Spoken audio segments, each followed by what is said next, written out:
What are the fundamental principles of automotive cybersecurity? When we talk about cybersecurity, it is kind of similar with functional safety. We try to protect certain properties of the function of the car. So for example, integrity. What I mean by that is if someone tampers with my functionality of the car, it misbehaves. Let's say someone brakes, stops my car, or accelerates, that's even worse. We can talk about availability. So if someone denies service, denial of service is a pretty commonly used term for that, I cannot use my car anymore. And it can happen as an accident when some, let's say, a module in the car doesn't work properly, but an attacker can also cause this. The third property is confidentiality. So there's intellectual property of the supplier of the car, but there's also private data on your car, like your phone book. You don't want that data to become published anywhere. So those are the main properties. There are a few more, but those are the main ones.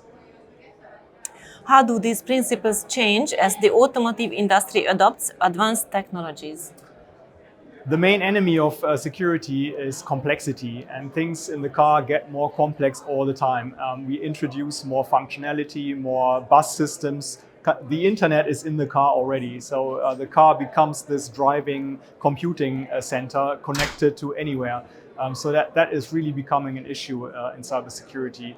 And the other issue with cars today is the information about how it works is public knowledge. You can read all about it in the internet, and that's also becoming an issue because everyone can actually hack a car today.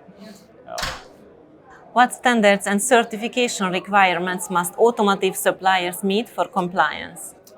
You have to distinguish between OEMs and suppliers. OEMs are mostly bound to regulations, so they can't sell cars that don't comply to laws and regulations. The most important ones are UNR 155, cybersecurity, probably UNR 156 for software updates. And then there are standards that kind of try to elaborate on it for the suppliers, because then the OEM can select his suppliers that are compliant. And then there's the ISO SAE 21434.